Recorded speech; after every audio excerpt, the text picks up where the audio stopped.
नमस्कार। आज बात करते हैं एक बहुत ही मशहूर कहानी की।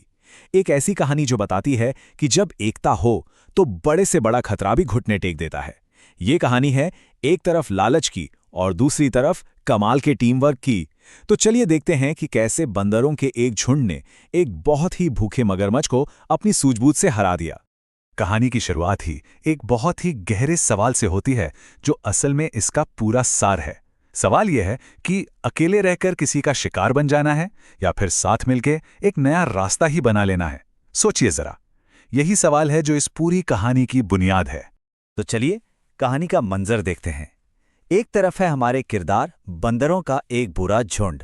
उनकी एक छोटी सी सीधी सादी सी ख्वाहिश है, लेकिन उस ख्वाहिश के रास्ते में एक बहुत बड़ी बल्कि जानलेवा मुश्किल खड़ी है। समझते हैं कि आखिर मामला क्या था। तो होता यह है कि नदी के किनारे जामुन के पेड़ों पर बंदरों का एक बड़ा सा झुंड रहता था। उनकी जिंदगी बढ़िया चल रही थी, कोई दिक्कत नहीं थी।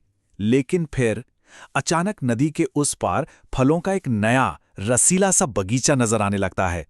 अब मुश्किल ये थी कि वहां तक पहुंचा कैसे जाए, कोई रास्ता ही नहीं था। तो देखिए, दुविधा एकदम साफ है। एक तरफ है एक जबरदस्त इनाम, फलों से लबालब भरा एक बगीचा, और दूसरी तरफ है मौत का सामान, नदी में घात लगाकर बैठा एक बहुत बड़ा मगरमच्छ।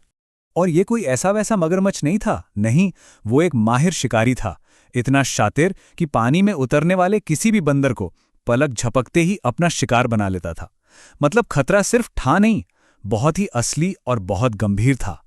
अब इतनी बड़ी चुनौती सामने थी तो बंदरों ने वही किया जो समझदार लोग करते हैं।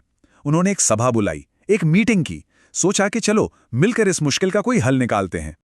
तो मीटिंग शुरू हुई और पहला आइडिया आया एक नौजवान जोश से भरे बंदर का। उसका प्लान एकदम सीधा था। अरे चलो एक एक करके छलांग लगाते हैं, पार कर लेंगे नदी। आइडिया बड़ा हिम्मत वाला था, पर शायद थोड़ी नासमझी भी थी इसमें। लेकिन तभी एक बूढ़े और तजुर्बेकार बंदर ने इस प्लान को फौरन मना कर दिया। और यहीं यहीं तजुर्बे की कीमत समझ आती है। वो जानता था कि वो मगरमच्छ इतना चालाक है कि वो तो हवा में उछलते बंदर को भी दबोच लेगा। मतलब सिर्फ अकेले की बहादुरी यहां काम नहीं करने वाली थी। और फिर सामने आया कहानी का सबसे जबरदस्त, सबसे क्रिएटिव आइडिया। हल यह था एक मानव पुल बनाना, या यूं कहें कि बंदर पुल। सोचिए, एक जीता जागता पुल जो खुद बंदरों के एक दूसरे से जुड़ने से बनेगा। वाकई एकता और सहयोग का इससे बेहतर आइडिया क्या हो सकता था। तो प्लान तो बन गया, अब बारी थी उसे हकीकत में बदलने की। कहानी का ये वो हिस्सा है जहां हम एकता की असली ताकत को एक्शन में देखेंगे। चलिए देखते हैं ये कमाल हुआ कैसे। और इस पुल को बनाने का तरीका सच में कमाल था। देखिए हुआ क्या। सबसे पहले सब बंदरों ने एक दूसरे के हाथ और पैर कसकर पकड़ लिए।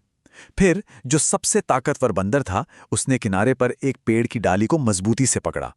उसके बाद बाकी बंदर एक एक करके जुड़ते गए और एक लंबी चेन बना ली। और आखिर में ये पूरी चेन, ये पूरा पुल धीरे धीरे झूलते हुए नदी के दूसरे किनारे की एक डाली तक पहुंच गया। और नीचे पानी में जो मगरमच्छ इंतजार कर रहा था, उसका क्या? वो तो बस टीम वर्क का ये नजारा देखकर हैरान का हैरान रह गया। उसने अपनी जिंदगी में ऐसा कुछ नहीं देखा था। वो तो सोच रहा था कि बंदर अकेले अकेले कमजोर होकर आएंगे, पर यहां तो वो सब मिलकर एक ऐसी ताकत बन गए थे जिसे तोड़ना नामुमकिन था। अब सवाल उठता है कि ये जीता जागता पुल आखिर टूटा क्यों नहीं? इसकी वजह थी तीन कमाल की चीजें। पहली, हर बंदर की एक दूसरे पर जबरदस्त मजबूत पकड़। दूसरी, उनके बीच का एकदम सटीक कोऑर्डिनेशन, मतलब गजब का तालमेल। और जब ये दोनों चीजें मिली तो जो ताकत बनी उसे मगरमच्छ चाहकर भी नहीं तोड़ सका। और इसका नतीजा क्या हुआ?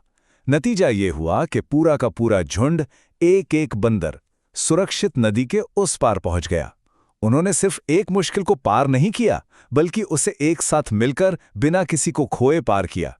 ये थी एकता की जबरदस्त जीत। तो कहानी का एक्शन वाला हिस्सा तो हो गया पूरा, लेकिन असल और सबसे जरूरी हिस्सा तो अब आता है, इसकी सीख। आखिर बंदरों के इस कमाल के कारनामे से हमें सबक क्या मिलता है?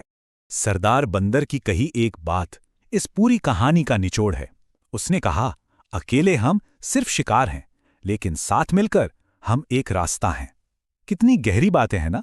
एकता सिर्फ हमें बचाती नहीं, बल्कि आगे बढ़ने का एक नया रास्ता भी बना देती है। तो इस कहानी से सीखने वाली सबसे बड़ी बातें क्या हैं? पहली, कि एकता में बहुत बहुत ज्यादा ताकत होती है। दूसरी, जब हम अपने बारे में सोचना छोड़कर एक दूसरे का हाथ थाम लेते हैं तो नामुमकिन लगने वाली मुश्किलें भी पार हो जाती हैं। और तीसरी, सच तो ये है कि टीम वर्क ही वो असली पुल है जो हमें हर मुश्किल के पार ले जाता है। और आखिर में ये कहानी हम सबके लिए एक सवाल छोड़ जाती है। जिंदगी की सबसे बड़ी चुनौती क्या है? और उसे पार करने के लिए अपना जीता जागता पुल कौन बनेगा? वो पुल शायद हमारा परिवार हो, हमारे दोस्त हों, या हमारे साथ काम करने वाले लोग। ये कहानी हमें याद दिलाती है कि ऐसे पुलों को पहचानना और उन्हें बनाना कितना जरूरी है।